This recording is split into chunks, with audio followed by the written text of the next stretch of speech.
بسم اللہ الرحمن الرحیم۔ السلام علیکم۔ قلم نکاح نامے پر رکا ہوا تھا۔ میرے آنسو سیاہی کو دھندلا رہے تھے۔ میں ایک شہزادی تھی جسے خاندانی عزت کے نام پر ایک فقیر کے حوالے کیا جا رہا تھا۔ میں نے اسے دیکھا، حیدر ڈرائیور کا بیٹا۔ اس کا چہرہ پتھر جیسا تھا، ناقابل فہم، لیکن عین اس وقت جب قاضی نے میری رضامندی پوچھی، اس کی نظریں مجھ سے ملی۔ ان میں ترس نہیں تھا، محبت نہیں تھی، وہاں صرف ایک سرد حساب تھا، ایک ٹھنڈا خوفناک یقین۔ یہ کسی ایسے شخص کی نگاہ نہیں تھی جسے زبردستی شادی میں گھسیٹا گیا ہو، یہ ایک شکاری کی نگاہ تھی جو اپنا جال بند کر رہا ہو۔ میں تب نہیں جانتی تھی، لیکن میرے بابا کا ڈرائیور صرف اپنے بیٹے کو نہیں لایا تھا، وہ میری تقدیر لایا تھا، ایک ایسی تقدیر جو اس نے اور اس کے بیٹے نے فہد کے میری زندگی میں آنے سے بہت پہلے منصوبہ بندی کر لی تھی۔ میرا ہاں کہنا قبولیت نہیں تھا، یہ گرفتاری تھی۔ میرا نام رمشا ہے، میں اس شہر کے سب سے معزز اور امیر ترین خاندان کی اکلوتی بیٹی تھی۔ میرے بابا سکندر مراد کا نام ہی کافی تھا، لوگ ان کے سامنے سر جھکا کر بات کرتے تھے۔ میرے دادا نے جو عزت اور دولت کمائی تھی، بابا نے اسے 4 چاند لگا دیے تھے۔ ہمارا گھر ایک محل سے کم نہیں تھا، جہاں ہر چیز میری ایک جنبش پر حاضر ہو جاتی۔ میرے 2 بھائی تھے، اکبر بھائی اور علی بھائی۔ میں ان دونوں کی اور اپنے بابا کی لاڈلی تھی۔ لاڈ پیار ایک چھوٹا لفظ ہے، مجھے تو جیسے پوجا جاتا تھا۔ بابا، مجھے اپنی وہ سپورٹس کار چاہیے جو پچھلے ہفتے لانچ ہوئی ہے، میں نے ایک صبح ناشتے کی میز پر یوں ہی کہہ دیا۔ اکبر بھائی نے ہنستے ہوئے لقمہ توڑا۔ گڑیا، ابھی پچھلی گاڑی تو ٹھیک سے چلائی بھی نہیں۔ بابا نے اخبار سے نظریں ہٹائے بغیر سنجیدگی سے کہا، اکبر، شام تک گاڑی رمشا کے پورچ میں ہونی چاہیے۔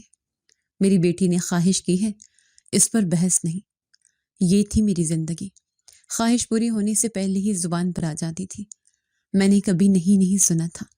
زندگی اتنی آسان، اتنی خوبصورت تھی کہ مجھے لگتا تھا جیسے میں کسی شیشے کے محل میں رہتی ہوں، جہاں دکھ اور پریشانی کی ہوا بھی نہیں آ سکتی۔ میں نے کبھی سوچا بھی نہیں تھا کہ شیشے کا محل کتنا نازک ہوتا ہے۔ جب میں نے کالج ختم کیا تو میں نے ایک نئی ضد پکڑ لی۔ بابا، مجھے یونیورسٹی جانا ہے۔ گھر میں جیسے ایک لمحے کو سناٹا چھا گیا۔ اماں نے تسبیح پڑھتے پڑھتے مجھے گھور کر دیکھا۔ رمشا، ہوش میں ہو؟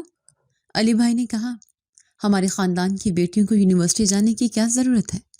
تمہیں کون سی نوکری کرنی ہے؟ میں نے منہ بسوڑ لیا۔ مجھے نوکری نہیں کرنی، مجھے دنیا دیکھنی ہے، مجھے پڑھنا ہے۔ سب لڑکیاں جاتی ہیں، سب لڑکیاں سکندر مراد کی بیٹیاں نہیں ہوتی۔ بابا نے اپنی بھاری آواز میں کہا۔ اس دن پہلی بار میں نے بابا کے سامنے دیر تک بحث کی۔ میں روئی، میں نے کھانا چھوڑ دیا۔ میرا رونا میرے بھائیوں سے دیکھا نہیں گیا۔ آخر کار میری ضد کے سامنے سب کو جھکنا پڑا۔ بابا نے مجھے شہر کی بہترین یونیورسٹی میں داخلہ دلوا دیا۔ یونیورسٹی میری زندگی کا ایک نیا باب تھی۔ یہ میرے محل سے بالکل مختلف دنیا تھی۔ یہاں لوگ میرے بابا کے نام سے نہیں، اپنی قابلیت سے جانے جاتے تھے۔ پہلے چند ہفتے میرے لیے مشکل تھے۔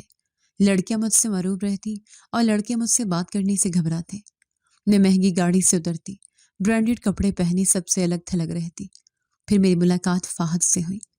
وہ ہماری کلاس کا سب سے لائق، سب سے ذہین لڑکا تھا۔ وہ ان چند لوگوں میں سے تھا جنہوں نے مجھے کبھی میری دولت کی وجہ سے خاص توجہ نہیں دی۔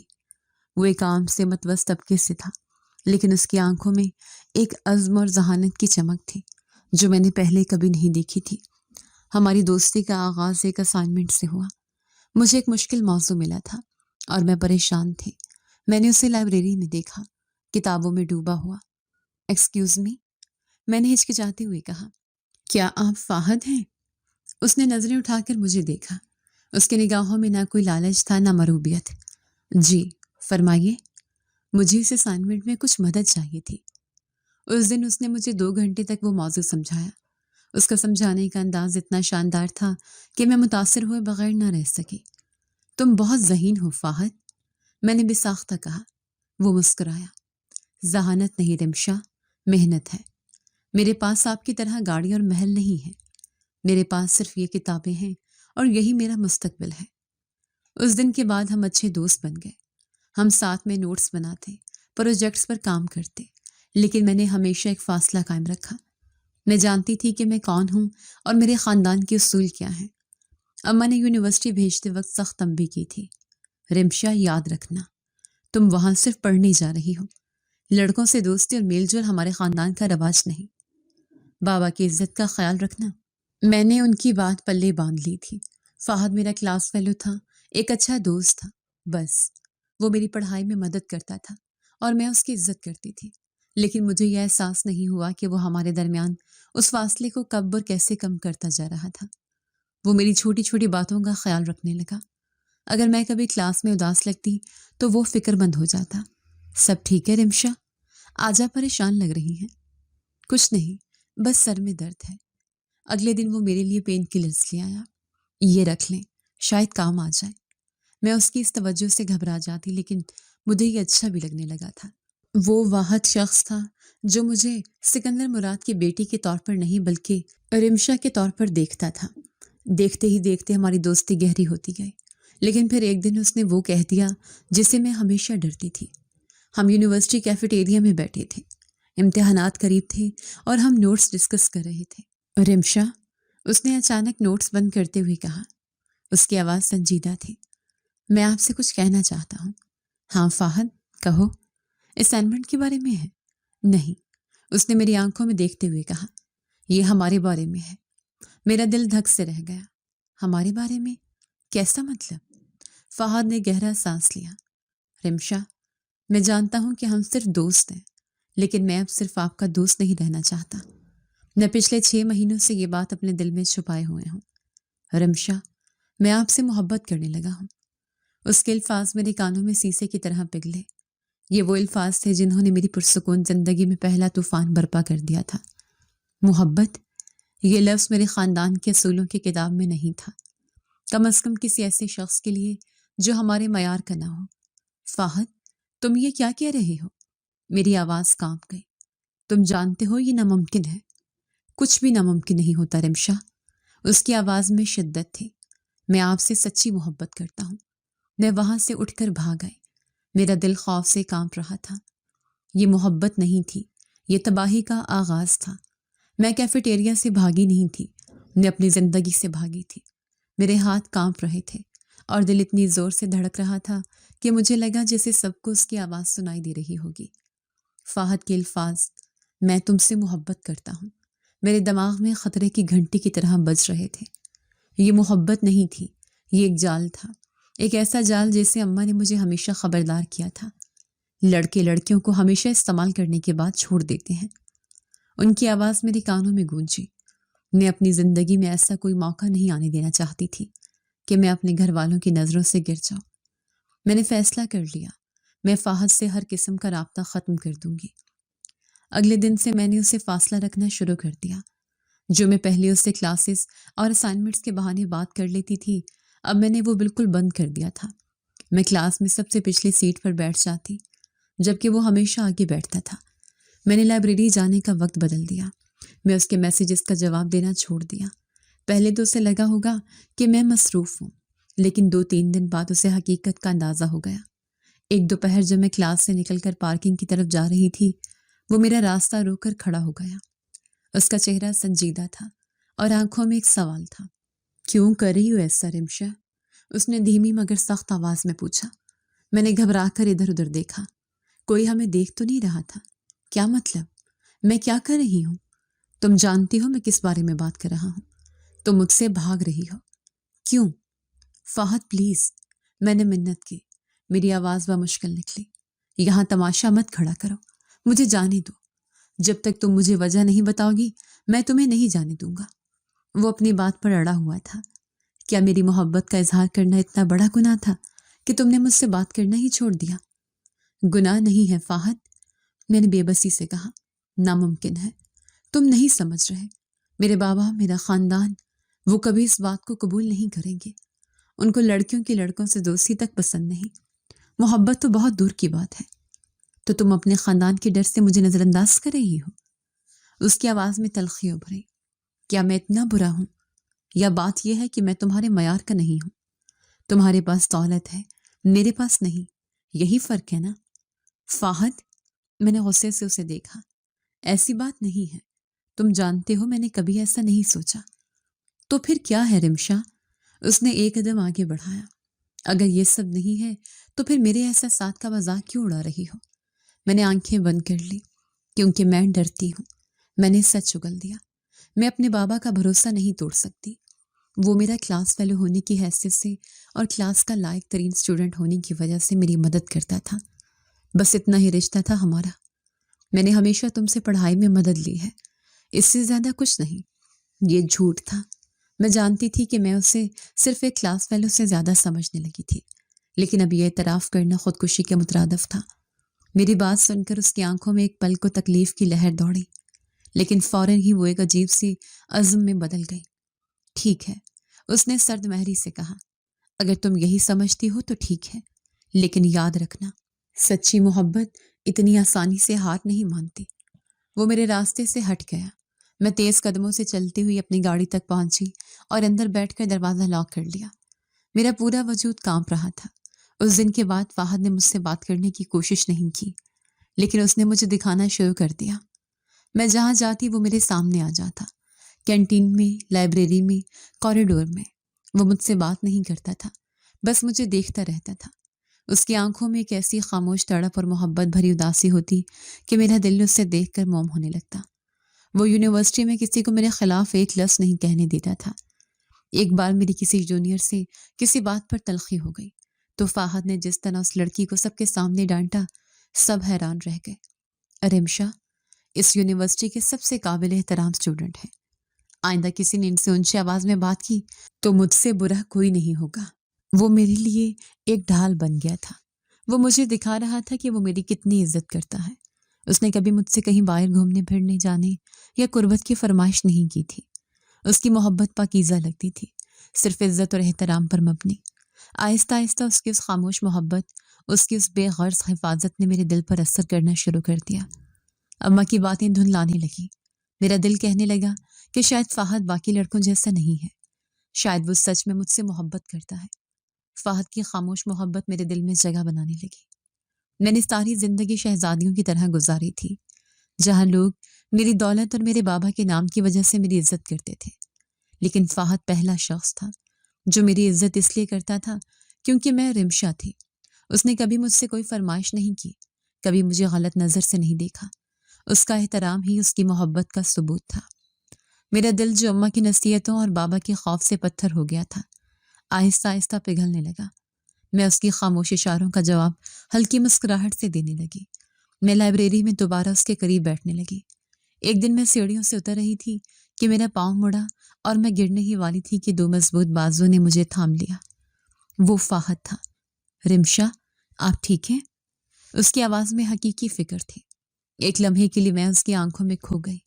جی میں ٹھیک ہوں، شکریہ. اس نے مجھے احتیاط سے سیدھا کھڑا کیا. آپ کو دھیان سے چلنا چاہیے، اگر آپ کو چوٹ لگ جاتی تو. اس کی اس فکر نے میرے دل پر آخری ضرب لگائے. میں ہار گئی. فہد، میں نے کامتی آواز میں کہا، مجھے تم سے بات کرنی ہے. ہم یونیورسٹی کے لان کے کونے میں جا کر بیٹھ گئے. مجھے معاف کر دو فہد، میں نے نظریں جھکا کر کہا. میں تم سے بھاگ رہی تھی کیونکہ میں ڈر گئی تھی، لیکن اب میں نہیں بھاگ سکتی. اس نے میرا ہاتھ تھامنے کے لیے اپنا ہاتھ بڑھایا، لیکن پھر فوراً ہی پیچھے کھینچ لیا، جیسے اسے میری عزت کا خیال آ گیا ہو. رمشا، اس نے جذباتی آواز میں کہا، میں جانتا تھا آپ سمجھ جائیں گی. میں آپ سے سچی محبت کرتا ہوں، اتنی سچی کہ میں آپ کے لیے اپنی پوری فیملی سے لڑنے کے لیے تیار ہوں. فیملی سے لڑنا؟ میں نے چونک کر اسے دیکھا. کیوں؟ اس نے گہرا سانس لیا. رمشا، آپ جانتی ہیں کہ آپ کہاں ہیں اور میں کہاں ہوں. میری اور آپ کی کاسٹ میں بھی فرق ہے. میرے گھر والے اتنے اونچے خاندان میں رشتہ جوڑنے کا سوچ بھی نہیں سکتے، اور ہمارے ہاں کاسٹ سے باہر شادی بھی نہیں کرتے. یہ ایک نئی پریشانی تھی، لیکن اس کے اس بات نے میرے دل میں اس کے لیے عزت اور بڑھا دی. وہ صرف میرے خاندان سے نہیں بلکہ اپنے خاندان سے بھی میرے لیے لڑنے کو تیار تھا. وہ کہتے ہیں کہ امیر لوگ غریبوں کے جذبات سے کھیلتے ہیں، اس نے تلخی سے کہا. لیکن میں اس سے لڑوں گا. میں انہیں بتاؤں گا کہ میری رمشا ایسی نہیں. فہد، میں نے پہلی بار اس کا نام محبت سے لیا. میں تمہارا ساتھ دوں گی. اگر تم سچے ہو تو میں بھی آخری سانس تک تمہارے لیے لڑوں گی. اس دن میں نے اپنی زندگی کا سب سے بڑا فیصلہ کر لیا. میں نے فہد کو اپنا دل دے دیا. وقت پلٹ لگا کر اڑنے لگا. ہم یونیورسٹی کے بعد بھی فون پر باتیں کرنے لگے. وہ مجھے اپنی پڑھائی، اپنے مستقبل کے منصوبوں کے بارے میں بتاتا۔ وہ کہتا تھا کہ وہ اتنی محنت کرے گا کہ ایک دن میرے بابا کے سامنے کھڑے ہو کر فخر سے میرا ہاتھ مانگ سکے۔ اس کی باتیں مجھے خوابوں کی دنیا میں لے گئی، لیکن یہ خوابوں کی دنیا جلد ہی ہلنے والی تھی۔ ایک رات جب میں ڈنر کے بعد اپنے کمرے میں آئی تو اماں میرے پاس آئیں۔ ان کے چہرے پر ایک خاص مسکراہٹ تھی۔ رمشا بیٹا، اب تم ماشاءاللہ بڑی ہو گئی ہو، کالج ختم ہونے والا ہے۔ جی اماں، میں نے اجان بنتے ہوئے کہا۔ تمہارے بابا کہہ رہے تھے کہ اب تمہاری شادی کی فکر کرنی چاہیے۔ میرے پیروں تلے زمین نکل گئی۔ شادی؟ اماں بھی اتنی جلدی کیا ہے؟ میری پڑھائی تو شادی کے بعد بھی ہو سکتی ہے۔ انہوں نے پیار سے میرے سر پر ہاتھ پھیرا۔ ایک بہت اچھا رشتہ آیا ہے تمہارے لیے۔ لڑکا بزنس مین ہے، لندن میں سیٹل ہے، بالکل تمہارے معیار کے مطابق۔ تمہارے بابا ان لوگوں کو بلا رہے ہیں۔ میں سن ہو گئی۔ لندن، بزنس مین، یہ سب کیا ہو رہا تھا؟ اماں، میں بھی شادی نہیں کرنا چاہتی۔ میں تقریباً چیخ پڑی۔ دیکھو رمشا، اماں کا لہجہ اب سخت ہو گیا۔ یہ فیصلے بچے نہیں کرتے، بڑے کرتے ہیں۔ ہم نے جو تمہارے لیے سوچا ہے وہ بہترین ہے۔ وہ یہ کہہ کر چلی گئیں اور میں بستر پر گر کر رونے لگی۔ اگلے دن میں نے یونیورسٹی میں فہد کو سب کچھ بتا دیا۔ وہ بھی پریشان ہو گیا۔ رمشا رو مت، اس نے مجھے تسلی دی۔ میں کچھ کرتا ہوں۔ تم کیا کرو گے فہد؟ میں نے روتے ہوئے پوچھا۔ میرے گھر والے میری منگنی کہیں اور طے کر دیں گے۔ تم پلیز جلدی کرو، اپنے گھر والوں کو میرے گھر رشتہ بھیجنے کے لیے کہو۔ میں نے امید سے اس کی طرف دیکھا۔ یہی واحد راستہ تھا۔ اگر فہد کا رشتہ آ جاتا تو شاید میں بابا سے بات کرنے کی ہمت کر پاتی۔ فہد نے میرا ہاتھ تھام لیا۔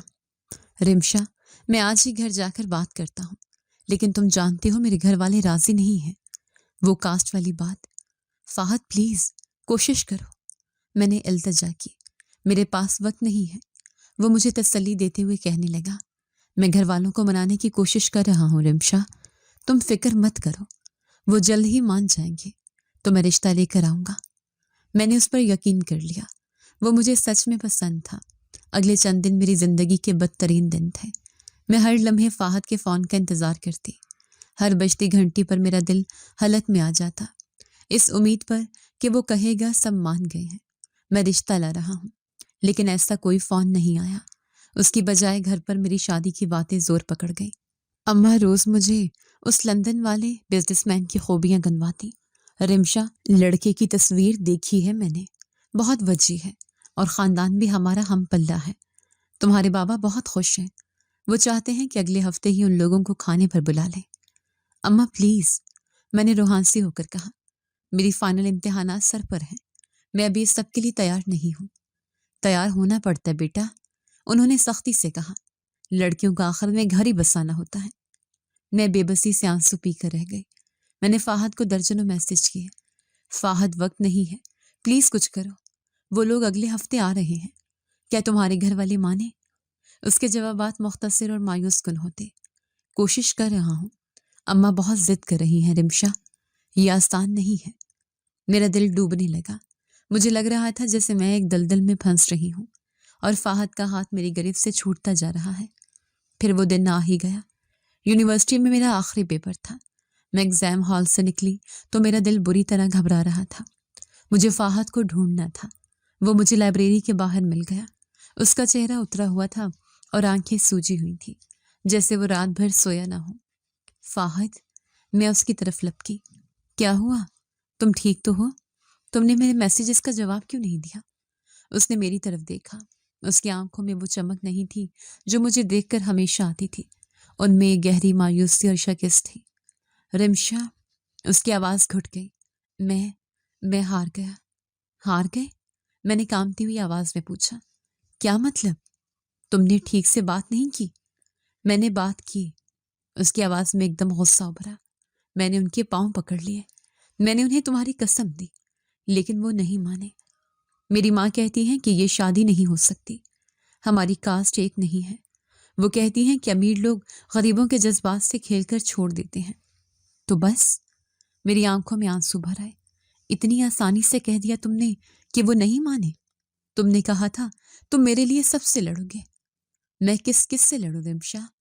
وہ بے بسی سے چلایا، اپنے ماں باپ سے جنہوں نے مجھے پالا پوسا، تمہارے بابا سے جو مجھے اپنے محل کا چوکیدار بھی نہ رکھے، میں کیا کروں؟ تم بزدل ہو فہد، میں چیخی۔ تم نے مجھے خواب دکھائے اور اب جب ان خوابوں کو سچ کرنے کا وقت آیا تو تم پیچھے ہٹ گئے۔ مجھے معاف کر دو رمشا، اس نے نظریں جھکا لی۔ میں اس سے زیادہ کچھ نہیں کر سکتا۔ وہ یہ کہہ کر مڑا اور چلا گیا۔ میں وہیں لائبریری کے باہر پتھر کی طرح ساکت کھڑی رہ گئی۔ اس دن میں ٹوٹ کر بکھری تھی۔ میں نہیں جانتی کہ میں کیسے گاڑی تک پہنچی اور کیسے گھر آئی۔ میں سیدھا اپنے کمرے میں گئی اور دروازہ لاک کر کے بستر پر گر گئی۔ میں پھوٹ پھوٹ کر رو پڑی۔ رو رو کر میری آنکھیں سوج چکی تھیں۔ میرا اعتبار، میرا مان، سب کچھ ٹوٹ گیا تھا۔ فہد، جس کی عزت اور محبت کو میں نے اپنی زندگی کا حاصل سمجھ لیا تھا، وہ ایک ہی لمحے میں سب کچھ چھوڑ کر چلا گیا تھا۔ اب کیا ہوگا؟ میرے گھر والے تو میری شادی اس لندن والے سے کر دیں گے۔ وہ میرے لیے کوئی اچھا رشتہ ڈھونڈ رہے تھے جو ان کے اور میرے معیار کے مطابق ہو۔ فہد نے ثابت کر دیا تھا کہ وہ میرے معیار کا نہیں تھا، وہ میری محبت کے قابل ہی نہیں تھا۔ میں روتی رہی یہاں تک کہ شام ہو گئی۔ مجھے لگا جیسے میری دنیا ختم ہو گئی ہے، لیکن مجھے کیا معلوم تھا کہ میری اصل تباہی کا آغاز تو اس رات ہونا تھا۔ میں آنسوں سے بھیگے تکیے میں منہ چھپائے نہ جانے کب سو گئے۔ پھر اچانک میرے کمرے کا دروازہ دھاڑ سے کھلا، لائٹ جلی اور میں آنکھیں ملتی ہوئی ہڑبڑا کر اٹھ بیٹھی۔ اماں سامنے کھڑی تھی، لیکن وہ میری اماں نہیں لگ رہی تھی۔ ان کی آنکھیں خون اگل رہی تھیں اور چہرہ غصے سے سرخ تھا۔ اٹھ کمبخت، وہ کسی شیرنی کی طرح دھاڑی۔ اس سے پہلے کہ میں کچھ سمجھ پاتی، انہوں نے میرے بالوں کو اپنی لوہے جیسے گرفت میں جکڑا اور مجھے جھٹکے سے بستر سے کھینچ لیا۔ میری کھوپڑی میں ایک تیز درد کی لہر دوڑی، لیکن اس سے زیادہ خوفناک ان کی آواز تھی۔ کیا کر دیا تو نے؟